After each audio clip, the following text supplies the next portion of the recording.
নমস্কাৰ আপোনালোক সকলোকে আইডেন্টিটি ফুলৰ স্বাগতম জনাইছো আজি ভিডিঅ'টিত আমি আপোনাৰ বাহনখনৰ বাইকেই হওক বা কাৰখনৰ হওক ইতিমধ্যে থকা পলিচিখন ইন্স্যুৰেন্স পলিচিখন কেনেকৈ আপুনি ৰিনিউ কৰিব যদি এক্সপায়াৰ হ'ব টাইম হৈছে তেতিয়াহলে তাক আপুনি কেনেকৈ ৰিনিউ কৰিব সেই সম্পৰ্কে আলোচনা কৰিম আজিৰ ভিডিঅ'টিত গতিকে বলক বেছি পলম নকৰি আমি ভিডিঅ'টিৰ মূল কথাখিনিৰ মাজলৈ আগবাঢ়ো এতিয়া আপুনি আপোনাৰ মোবাইল যদি মোবাইল ব্যৱহাৰ কৰিছে মোবাইল বা কম্পিউটাৰ গুগলত গৈ আপুনি টাইপ কৰক এনেকৈ গুগল ক্ৰমত গৈ মই এটা টাইপ কৰিছো পলিচি বাজাৰ এনেকৈ মাৰি দিছো মাৰি পেলাই টাইপ কৰি পেলাই সাৰ্চ কৰি দিলো দিয়াৰ পিছত প্ৰথম যেটো ওয়েবসাইট ইয়াতে ক্লিক কৰি দিছো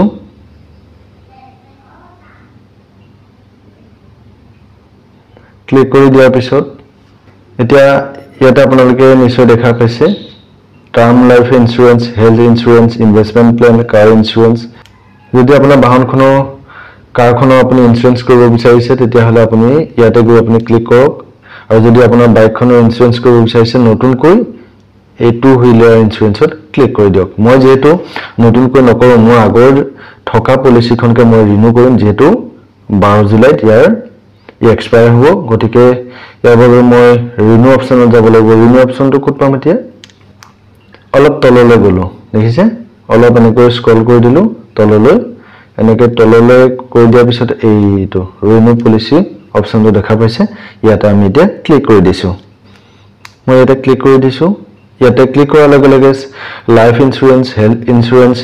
মোটৰ ইন্স্যুৰেন্স টু হুইলাৰ ইন্স্যুৰেন্স এনেকৈ ওলাইছে এতিয়া আমি কি কৰিম এতিয়া আমি টু হুইলাৰ ইন্স্যুৰেন্সত ক্লিক কৰি দিম ইয়াতে ক্লিক কৰি দিছো ক্লিক কৰি দিয়াৰ পিছত এতিয়া আমি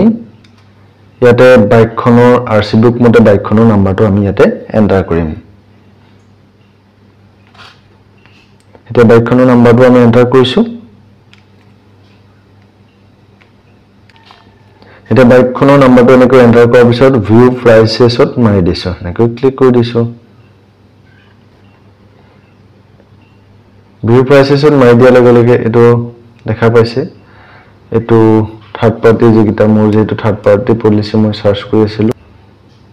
এনেকৈ মাৰি দিয়াৰ লগে লগে মোৰ বাইকখনৰ ডিটেইলছটো ওলাই গৈছে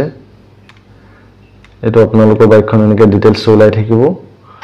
তাৰ পিছতেই প্ৰিমিয়ামটো শো কৰিছে নেট প্ৰিমিয়াম কিমান টকা হ'ব আৰু লগত জিএসটি সহ টোটাল 842 টকা মই পেমেন্ট কৰিব লাগিব থাৰ্ড পাৰ্টি ইন্স্যুৰেন্স হিচাপে এতিয়া আমি 842 টকা পেমেন্ট কৰিম কেনেকৈ চাব তললৈ গলো এনেকৈ গৈ পেলাই এই অপচনটো যে দেখিছে পে সিকিউৰিটি এই অপচনত আমি ক্লিক কৰি দিম এতিয়া ক্লিক কৰি দিলো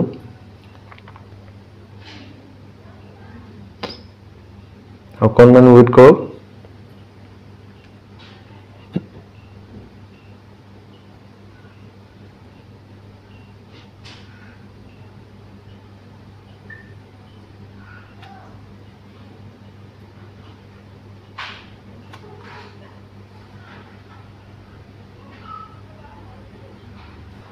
এতিয়া আমি কি কৰিম যদি আমি ইউপিআই দি পেমেন্ট কৰিব বিচাৰো ইউপিআই অপচন সিলেক্ট কৰিম যদি এটিএম বা ডেবিট কাৰ্ড দি পেমেন্ট কৰিব বিচাৰো তেতিয়াহলে এটো সেকেন্ডটো আৰু যদি ইন্টাৰনেট বেংকিংৰ যোগেদি পেমেন্ট কৰিব বিচাৰো তেতিয়াহলে তৃতীয়টো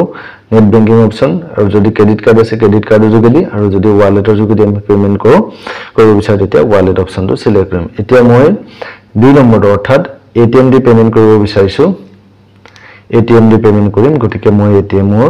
ডেবিট কাৰ্ড অপচনটো সিলেক্ট কৰিম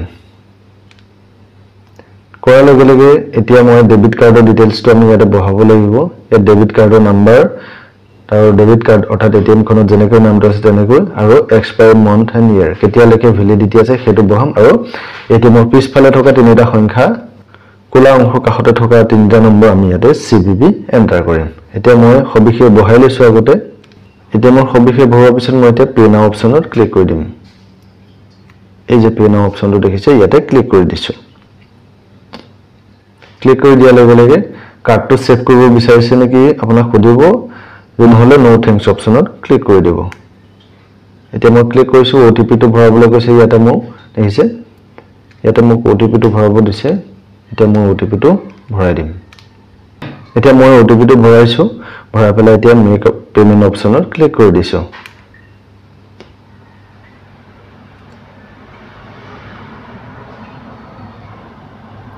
অকণমান ৱেট কৰিব বেক বা ৰিফ্ৰেছ নমাৰিব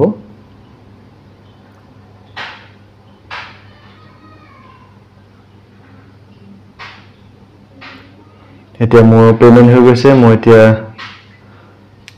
পলিচিখন ডাউনলোড কৰি ল'ব পাৰিম এতিয়া চাওক এই ডাউনলোড পলিচি অপচনত ক্লিক কৰি দিছো মোৰ পলিচিখন ডাউনলোড হৈ যাব ক্লিক কৰি দিলো